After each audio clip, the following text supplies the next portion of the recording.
Doc. Happy New Year to everyone. And I'm Lauren, and I'm a third-year medical student at WVU.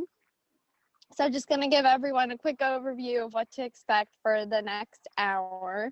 So first, we're going to be hearing from Judy Siebart about the topic of goal setting and healthy eating in 2021. And then as we walk together virtually, she'll be able to answer any questions that anyone has.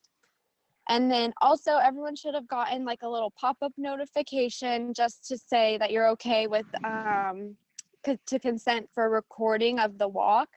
And only the audio portion of the recording is going to be made available publicly on our YouTube channel, which is WVU Walk with a Future Doc. And if you do not wish to be recorded, we just ask that you leave the meeting now and watch the recording when it gets posted on our YouTube channel. Thank you everyone for joining us today in the new year. I'd like to introduce everyone to Judy Siebart, who's a clinical dietitian at WVU Family Medicine in Morgantown. We're excited to have her join us and talk about the topic of goal setting and healthy eating in the new year. So I'll let her take it away. Okay, thank you for the introduction. I am in Uniontown, Pennsylvania on the Sheepskin Trail, which is, they're going to connect it for miles and miles. It's a wonderful biking trail and hiking trail. And I'm real happy to do this because it is a topic kind of near and dear to my heart. Each year, especially this year, it was pretty bad, and we want to start fresh with a fresh start with resolutions. Well, here's the problem. Most resolutions don't really stick. Having said that, I'm a huge fan of doing them.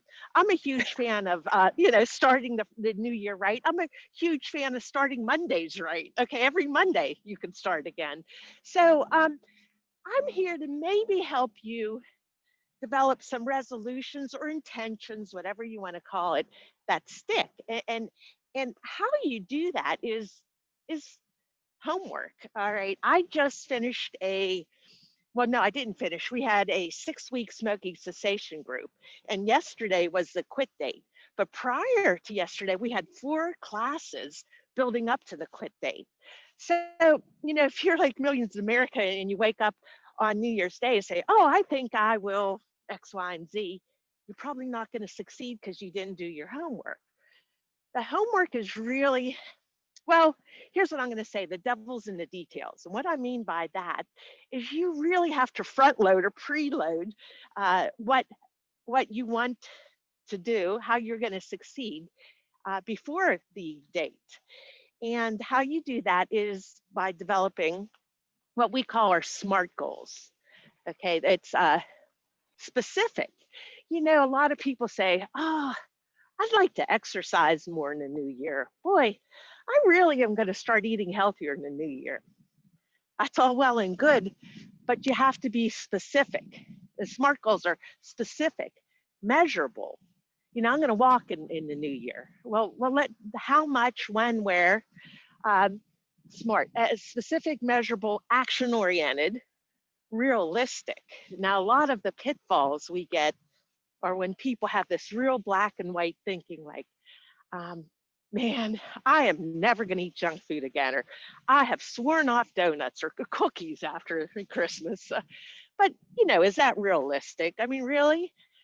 So SMA, SMART, and T, time-based.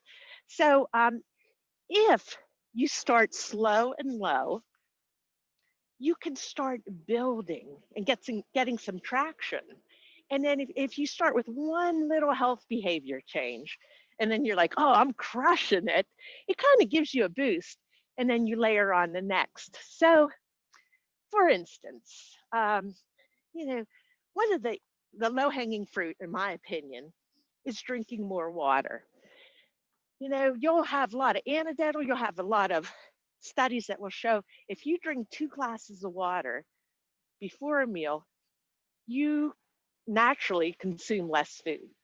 So, people say, well, I'd like to drink more water, but how are you going to front load that and make that happen is set a SMART goal with it. And the SMART goal could be something like, Um, I will get a Yeti, a 32 ounce, it doesn't have to be name brand, 32-ounce container, and I will drink that before lunch, and I'll drink the other 32 ounces before dinner. So all of a sudden now it's a specific goal and you're crushing it. So now you're drinking water. It will have an effect. If not, if only that you'll get up more and go to the bathroom. You'll get steps that way. So, and now you got your foothold. You're drinking more water. You've established that habit. And then you could add another one. My preference is to be more positive. Let's add things. Let's focus on the good. When people see a dietitian, they dread it because like, oh, she's going to tell me I'm doing this wrong or don't do this or don't do that. I really try to get more positive, and I'll tell you why. The difference between a good dog trainer and an excellent dog trainer is the amount of positive reinforcement. And I've been in early childhood education through the nutrition part for years and years. And the difference between a good teacher and a great teacher is positive reinforcement. So, I really do focus on the positive, and the diet may be lacking in a lot of things, and it may be not ideal, but oh, you like vegetables? Let's add another vegetable at lunch. So we're eating 2 non-starchy vegetables at lunch. And then and that's achievable. It's simple. And then you start to get traction with that. Truth be told, your stomach usually can have about, well, average 4 cups of volume of food. So think about that. If you preload with 2 cups of water, and then you have a ton of vegetables, you'll have more of a sensation of fullness. Now, of course, we need a balanced diet. I'm not telling anybody just live on vegetables and water, but my point is, if you start focusing on, people don't, like, humans don't do well starving. We don't, we've been hardwired to eat. So starvation or these real low calorie diets are effective in the short run, but not in the long run. So we want people to enjoy food. We want people to eat until they're comfortably full. And that may take some work too, because maybe we've gotten in the pattern of finishing everything on our plate because of poor parenting. I didn't do that to my kids, but I was kind of raised that way. But we have to slow down. There's all kind of techniques. You could slow down. You could use the techniques I use with my smoking cessation clients, and that is the 5 Ds. I don't know if you're familiar with it. And the first one I talked about on ad nauseum is drink water. Okay, so sometimes our brain lights up for a cigarette, for a piece of candy, for whatever. And it's transient, unless maybe it was because of nerves or boredom or anxiety or whatever. It doesn't constantly go off. So drink water and delay. The 2 Ds are so important. Drink water, delay. Delay 20 minutes. Literally look at the clock and say, I'll rethink this in 20 minutes. Drink water, delay, dialogue, call your best friend or talk to your mom. Distract, say, okay, I'm going to clean up these dishes first, or I'm going to clean out this drawer, or I'm going to organize something. And one of the biggest ones is deep breathe. There's nothing I know of that's been clinically shown to kind of change your brain waves as the simple act. I mean, other than medicine or running, but deep breathing. And there's all kind of apps out there for it. I use my iWatch. It reminds me, and it's a minute where, I practice it with my smokers because actually it mimics hitting a cigarette for them. And it's just filling up your lungs at the apex, hold, and then exhaling. And it's very slow and metered and rhythmic. And when we practice it, people have a sensation like that buzz to get that food or to finish a whole bunch of food is kind of dissipates. So you could practice the 5 Ds. Your roadmap for success is absolutely doing SMART goals. Instead of, you know, truth be told, people people come into my office, they know nutrition better than me. They know how many calories is in this, how many grams of fats in this. So so people have the knowledge, but how do you put that knowledge into action? And that's what we have to facilitate. And that is the roadmap to success is using SMART goals, starting slow and low and start building momentum. No black and white thinking, particularly people get a case of the screw it's. Oh, I blew it today, or I blew it over Christmas. The heck with it. It's going to be a slide into the new year or whatever. No, you know, no, we're not after perfection. Nobody's perfect. If you were perfect with your eating, potentially you could have an eating disorder because nobody eats correctly every bite, every meal, every day. So, the only thing I ask my clients, well, two things. First of all, let's say you're scheduled for pizza and beer. It's a Friday night. You know what I tell my clients? Just enjoy every bite. I just want you not to eat with, oh, this is ruining my diet or this is going to make me gain weight. Boy, that's delicious. Boy, was that cheesy. Wow, that's a really good beer. Just eat mindfully and enjoy it. And then the next day, you know how I said I'm a big fan of anniversaries, first of the year's Monday. The next day, you're back up on the track. So there is some wiggle room. Uh, the Unfortunately, people want, many times they come to my office, say, give me a diet. I need to know what I'm eating every meal. And there are meal services for that. And I don't discount that. They work really well. They're a little pricey. So that's probably my beef with them is many times it's out of the price range for most of my clients. But I would rather teach them to plan the meals around the foods they like, the foods they're used to, they readily accept, with always a potential to expand your palate in terms of the non-starchy vegetables. So because they're loaded with water, they're loaded with fiber.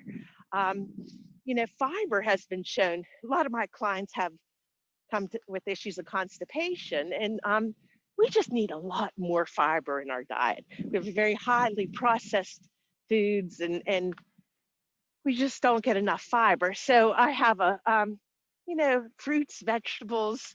Sometimes I'm accused, because I'm a diabetes educator, of villainizing a food group, carbs, and I never meant to.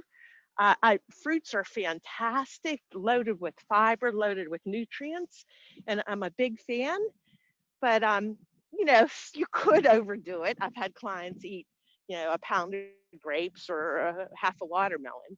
But as a general rule, you want, don't embrace fruits and embrace vegetables, and carbs are okay. I hope I never gave anybody the impression they weren't.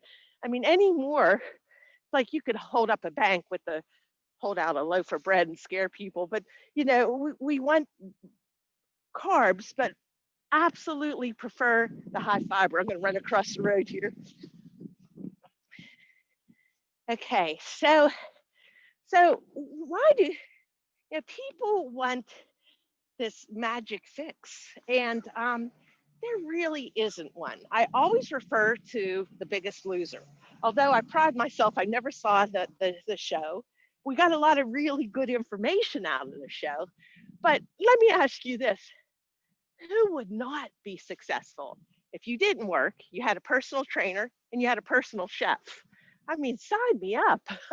But when you get home, is there this great meal? Do you have your trainer? So it all falls on our shoulders. And, we have expectations that, the weight will just melt off. Well, guess what? Humans for a millennium are hardwired to not waste away, right? So, we have to talk about lifestyle changes that'll last. We have to talk about plateaus because, again, the human body is not designed to keep losing and losing and losing. As a matter of fact, it does kind of a problem once you lose a lot of weight. Your metabolism slows and the center for appetite just ramps up. And that's where people get regain. So it takes a lot of effort. Um, and I'd be remiss if I didn't talk about exercise. Now, exercise is very important, but and it has to be something you love and something you could do, but it is not the be all end all for weight loss. As a matter of fact, um, a lot of my clients will just focus on the food aspect for a while until you get traction with that. And then you can I'm a big fan. Everybody needs to exercise 30 minutes a day, but you cannot count on exercise to erase a poor diet. You know, I'll probably walk here for an hour and maybe burn 300 calories. You know, if I'm lucky. Well, it's cold. Maybe my hands are freezing. So, but it's really for the maintenance stage, or when you hit a plateau. We like to shake things up and maybe change the exercise and incorporate all aspects of exercise: cardiovascular strength, flexibility, hello, and cardiovascular strength, flexibility, and balance. So, you know, we have a lot in our bag of tricks, but basically slow and steady wins the prize. So let's start to maybe swap out um, some of well, I'm a big fan, and I'm just going to throw this out, of intermittent fasting. And intermittent fasting, I don't mean like going 24 hours without eating, or eat 5 days, don't eat 2 days. That's very hard for my clients, which are diabetics. But an intermittent fasting to me is you're done eating at 7 at night and you can eat at 7 in the morning. All right, 12 hours. Um, you know what that does? It quite nicely gets rid of nighttime snacking, and that's like 300 calories. So, so if you could imagine, you know, not eating at nighttime, getting rid of those, and the calories typically at night aren't the best, you know.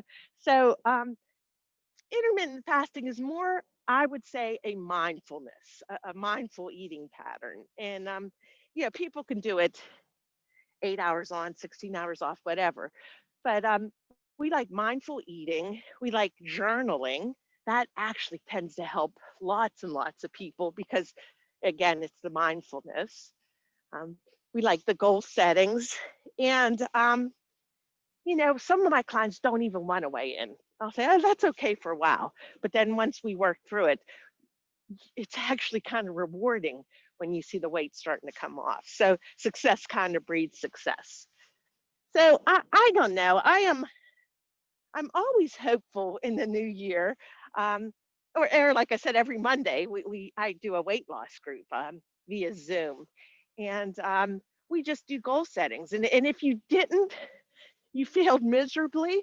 Well, let's just put this goal on again until it becomes a habit. And then what you do is you slowly layer on. Okay, you're drinking water, you're eating more vegetables, you're not eating at night, you're journaling, and before you know it, you have all this traction. It's second nature, and it.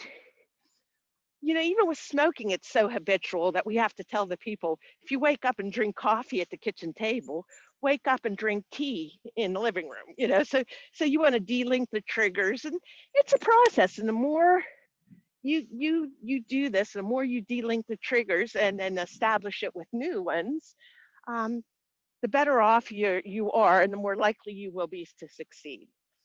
So I don't know. I talked for about, I think, 10 or 15 minutes, which was my goal.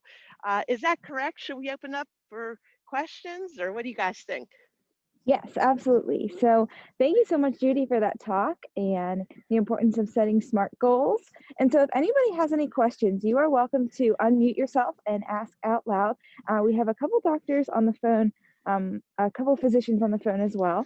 Or if you'd like to send it through the chat, you can send it to everybody, or you can send it to me on I'm Mia, and I can read it out loud to Judy. So when anybody is ready, you can go ahead and ask a question.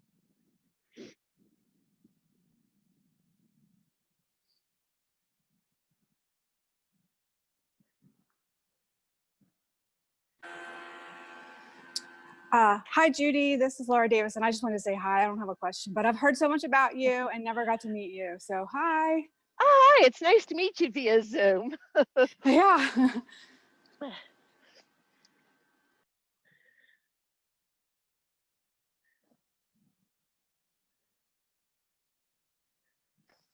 I had a question. So you talked a little bit about like the mindful eating. I didn't know if you could like talk a little bit more about like what you mean by mindful eating. Sure, I'd love to. So I always use an example when my kids were littler and I was taking them to soccer, and we'd go through a drive-through and you'd eat, and it was so unsatisfying. Like you ate a ton of calories and you didn't even enjoy it. Um, with the pandemic, people have been eating at home, and it's a double-edged sword. Okay, sometimes they're eating too much, but I like to look on the bright side. People are eating at home, and that is huge. So if you take a half hour to prepare the meal, it should take a half hour to eat it. I deal a lot with Head Start children and childhood obesity, and there's too many distractions at the table. People aren't even at a table. So mindful eating, you should have one place in your house where you sit to eat, and that place should be uncluttered. You could actually have a centerpiece or a placemat. The place should the food, you should notice the food. You should notice the colors. You should notice the abundance. Again, at Head Start, I refer back to that all the time. We're not allowed to say prayers. I get that. But let's say something to be grateful. I'm grateful for the food. I'm grateful for the farmer, for my husband, for whatever. So you do this, noticing it. Good morning. And then you mindfully notice the color, the texture, the smell. You take a bite. You notice the chew, the mouth feel. You swallow it. You put down the fork. You converse. The longer you take to eat and the more you enjoy your food, the quicker you'll be more in tune to get a signal of fullness. So, if you eat real fast, and we've all done that, you're like, oh, I'm miserable.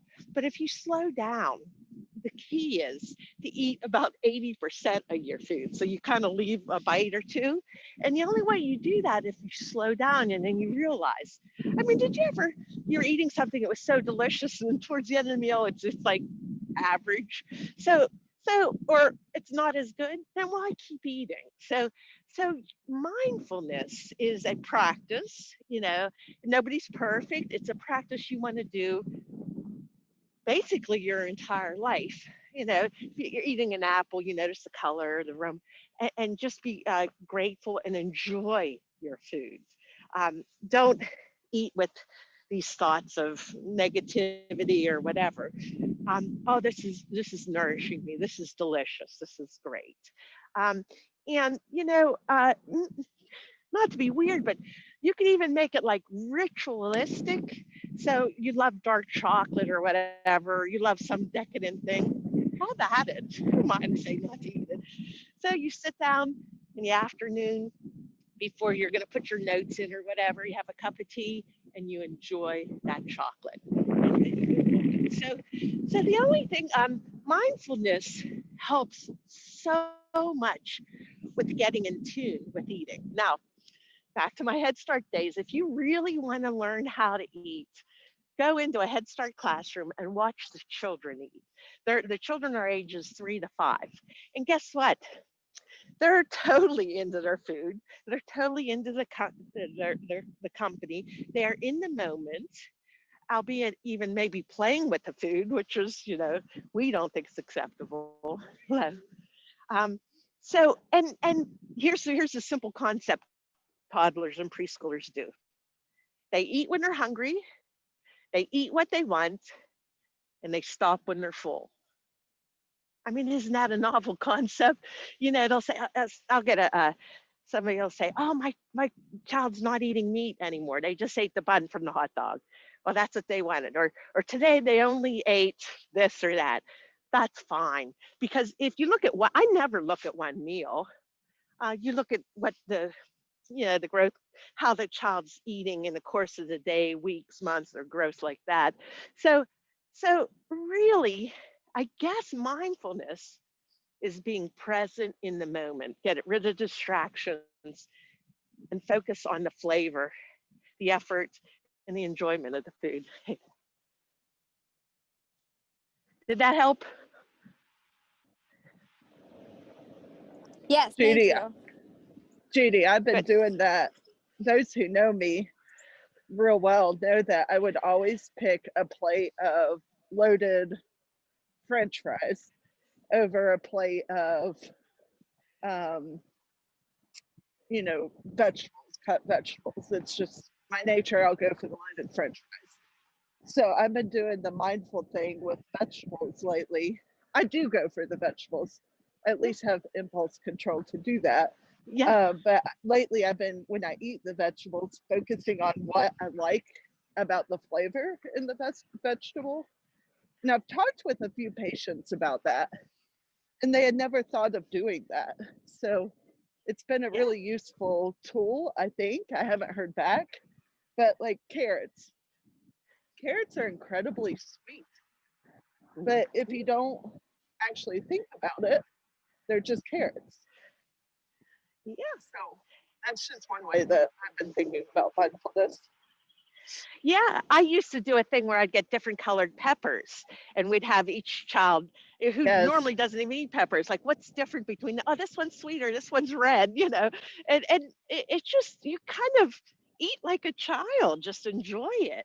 And yeah, if you really focus on the food and what happens, and I mentioned this last time, let's say if you eat a Krispy Kreme donut every day, then your gut biome starts to breed bacteria that digest Krispy Kreme donuts. And guess what?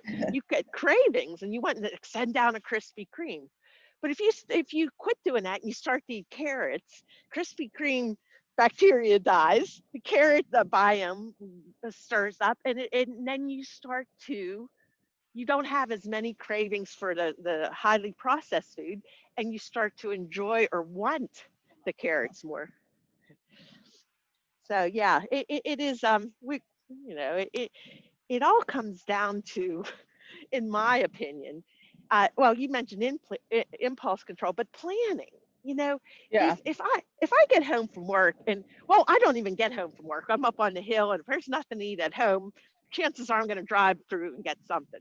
But what I do, that's my Monday nights are real late, so I have in the crock pot something delicious, and that's like maybe a little too focused, but I cannot wait to get home to get that food. So, you really want to plan, plan, stock the house with foods that are going to help you succeed.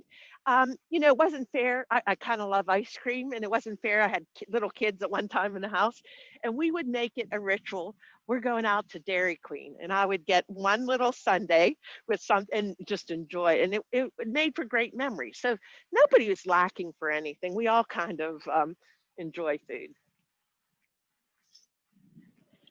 Judy, I have a question in the chat. Uh-huh.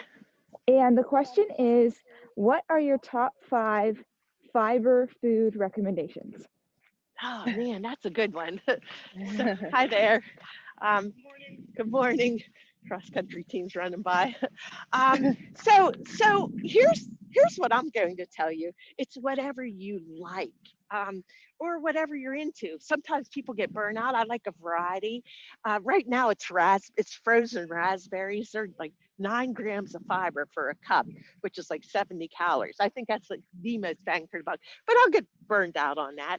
I'm also, hey guys, a huge fan of ground flaxseed. I don't know if you've tried ground flaxseed. It has omega-3s, and so you could sneak that into almost anything.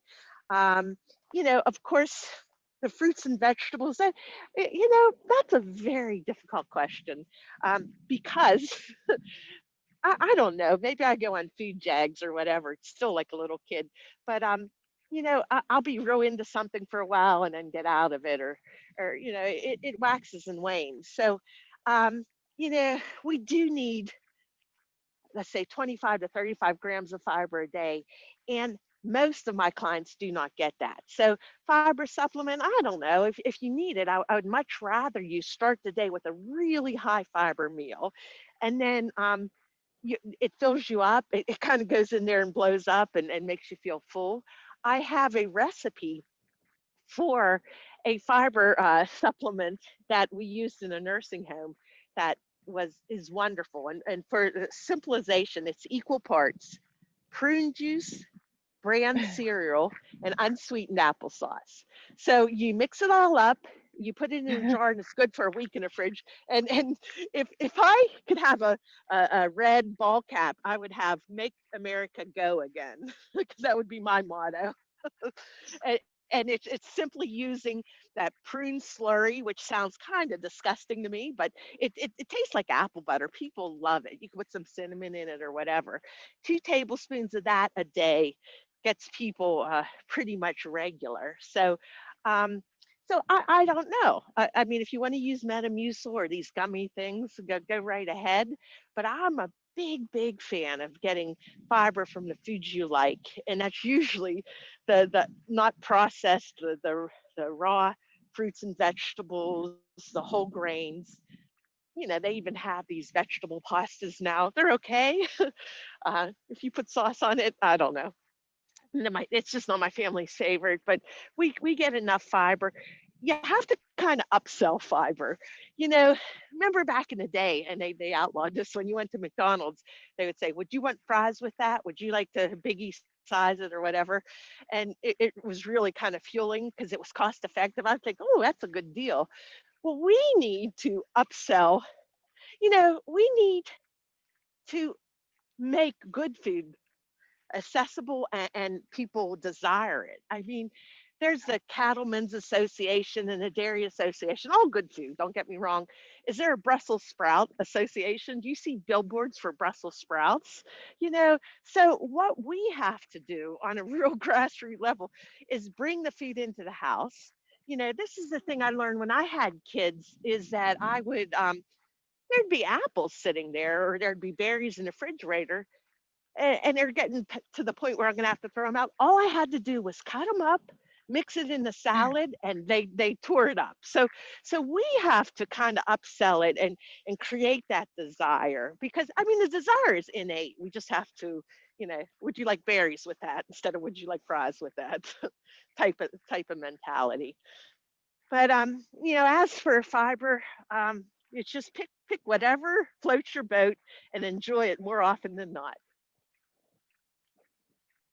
Thank you. Uh-huh.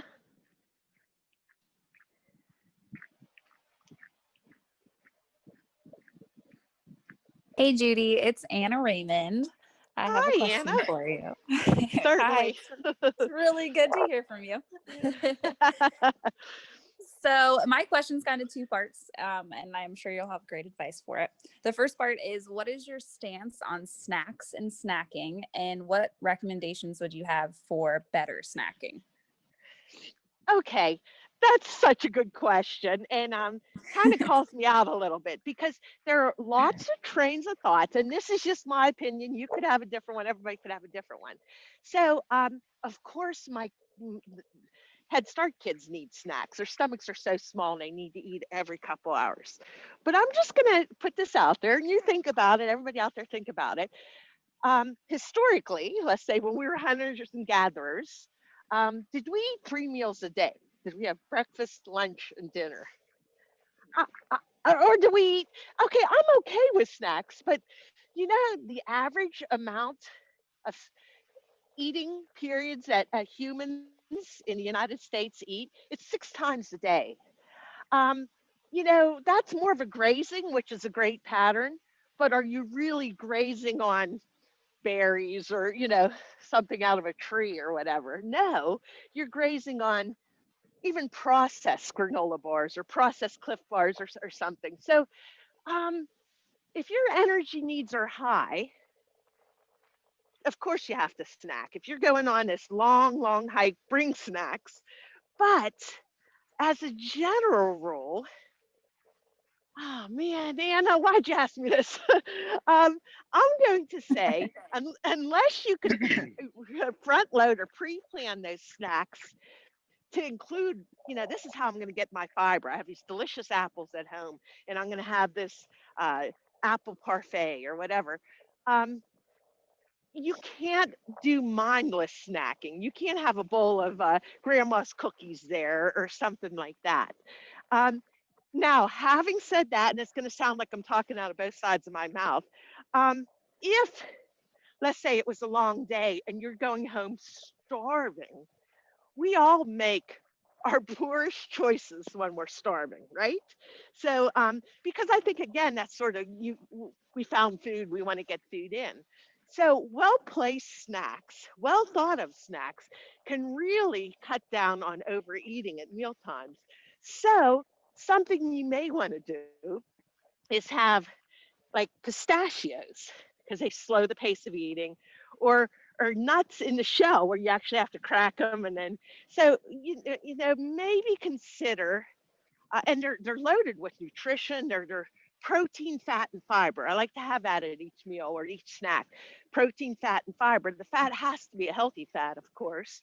And guess what? Nuts fit that protein, fat, and fiber. And if it's a nut that it's not shelled and you could get in like 300 calories in 2 minutes, yeah, I'm a fan of a well-placed snack.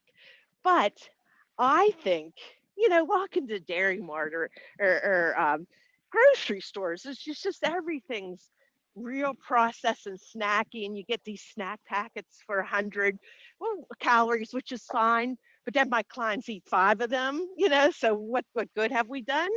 So yeah, Anna, I'm good with snacks.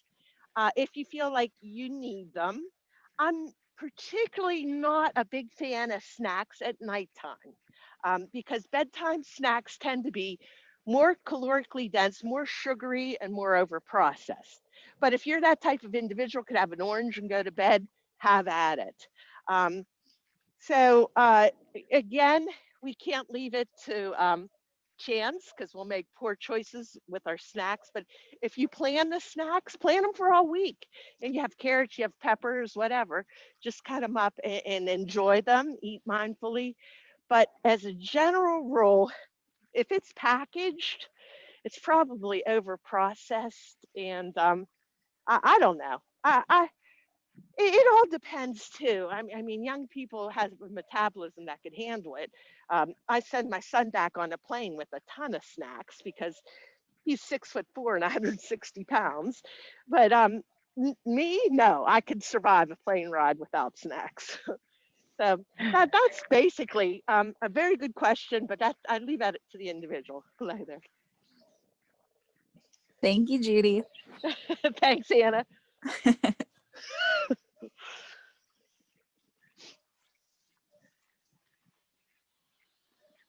Good morning. Good morning. I'm out here walking while you're speaking. Good. I'm a Palm physical trees. therapist.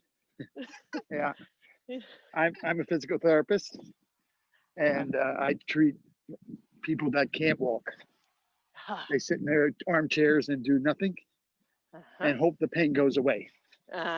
So one of the most important things is to change their home into a gym. Yep. So it doesn't require any equipment at all. They have a routine that they have to go through that helps them to improve their functionality. And the other thing that's important in doing that is that when we're ready to walk, then I walk with them. And when I walk with them, I train them as to how to alter their center of gravity so their walking becomes more efficient. And as they change the center of gravity and they become more efficient, they walk longer distances. Yep. And it's actually training the brain to go back to a more efficient gait pattern than the habitual one they're using when they're sitting in their chair. There's a wonderful book by an exercise physiologist, Sitting Kills, Moving Heals.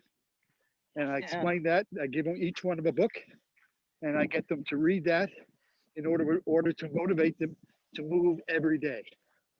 And it's very successful for me with these particular clients, and successful for anyone else who's out there walking, because Yeah. when you're walking, it's difficult to start and very easy to stop. So you have to be walking comfortably, so you're really aware that you can move more efficiently. That's my message for today. Brilliant, brilliant. And I wish I knew you 2 years ago, because 2 years, not last year, I got both of my hips replaced. And I was that client that, and it's awful when you don't move. The weight comes on, even when you eat a low calorie thing. So, yeah, I'm a big fan of move whatever you can. And then I went to PT also, and that kept me moving. Thank goodness, and then PT afterwards. But yeah, they say a sedentary lifestyle. Of course, it's not exactly. I don't agree with this. Is akin to smoking, but all of us that move less and less, and sort of what you said, a body at rest will stay at rest. The body in motion tends to stay in motion. Um, when we, hey there, when we go to Walmart, this is awful, and I see people getting in the cart, and I understand, knees, hips ache, maybe you have MS, maybe there's something I don't see, but it's like once you start to get into that cart, chances are you don't get out of it. So I'm a big fan of just trying to keep as mobile for as long as you can, even with bone on bone. You want to strengthen the muscles, the tendons, and everything. And yeah, to have a good gait or a coach to help you walk that was the ticket. It really was. Well, I live my own experience in having heart surgery, then having head trauma when I fell and passed out, and then I had to start from scratch. So right now I'm walking 1,800 days in a row, 20 million Wow. steps. Nice. And Wow. my stress test, which was before I did a marathon on my 77th birthday, walking, Oh, was normal. So wow. and that's all with walking. I don't go to the gym. I don't go anywhere else. I just walk. And if you can get them to walk, then it'll make a huge difference in their lives. Yeah. I agree. My biggest expense are hiking and walking shoes, and I'm happy that I'm wearing out walking shoes. I really am. Judy, when you talk about goal setting, and then when you start talking about walking, there's all these post-pandemic, maybe they were there before the pandemic, but there's all these online exercise challenges for walking or running. I saw one last night that was walk 800, I think it was 847 miles, and you finish the ring road around Iceland. As you hit specific goals in that 800 and whatever miles, they send you certain emails or pictures or just certain things. I found it interesting as a way of, if somebody wanted to complete a goal like that, the fact that they put in some smaller goals along the way, and it was Yeah. just something interesting. I love that idea. It still keeps us Yeah. connected and out there in the world, even in our backyards. I got a little lost in the comments on it because there are people being, tagging people and saying, let's do this. And then other people saying, that's crazy, 800 some miles in a year, so it was interesting seeing what people's perspective was, but I felt like it was a good way of setting smaller goals. Yeah, a journey of 1,000 miles starts with the first step. So yeah, Yeah. yeah, that would be cool. I may have to look into that. Yeah. There's the other ones like 52 hikes in a year. That one has a website. I, There's a I bunch of saw them. one with the Tour de France winner. He takes you on these bike rides, and Oh, neat. that appealed to me. Yeah, yeah. So yeah, I think with the pandemic, it's opened up different doors. And like the gentleman, the physical therapist said, you could use stuff at home. I quit my gym membership. I was a member of the Y for 20 some years. And at first I put it on hold, and then I just quit because it was $50 a month for nothing.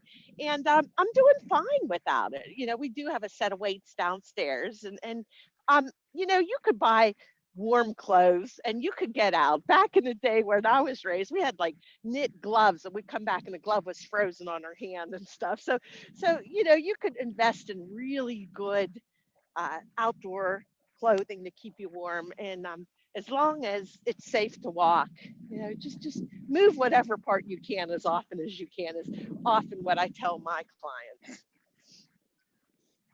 One thing that I like to do if they have their iWatch and their iPhone, I Huh? share with them. I share with my iPhone, so when they're walking, I know exactly how many steps they're taking, how many days a week, and so and if they stop, I call them on the phone Well, and that's say, "Have you?" the And accountability, yeah, and of course, you encouragement. have to. Well, it's encouragement that I call, and you know what? They start right back up again. Yeah, yeah. Just another hint. That's why I like my weight loss class, because when people stop coming, they've fallen off the wagon so far. You got to reach out and kind of bring them back into the fold. Absolutely, So absolutely. yeah. All right, I'm going to open it up for any final questions that anybody has, and then we'll wrap it up in the next couple of minutes. But if anybody has any questions, you are free to unmute yourself, or you can ask them in the chat and I can read them out loud.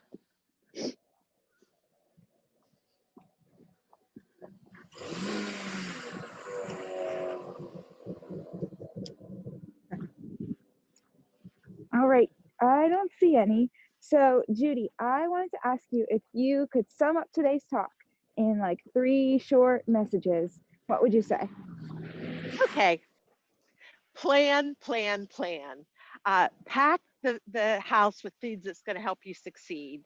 Write down very short-term goals weekly, reevaluate it. If you made a mistake, just learn from that mistake, and probably end it with a toast of water, water, water, water. Perfect. Well, thank you so much, Judy, for joining us today. And thank you for everyone who chimed in. I really appreciated today's talk, especially bringing in like our whole goal, like for this program is to get out and walk and get moving. And so that's what our goal is for the new year. Our next walk is going to be in 2 weeks, and you can follow us on Facebook for information about who will be talking, but it'll be at 9 o'clock in the morning in 2 weeks on Saturday. And so if we are trying to see how many people we can reach with this program. So right now, if you are able, go ahead and open up the chat function on your Zoom app and type who you are and where you're walking from. We just want to see how far this program reaches. We're based out of Morgantown at WVU. So thanks so much, everyone, for joining us today. And we hope that your new year starts off right.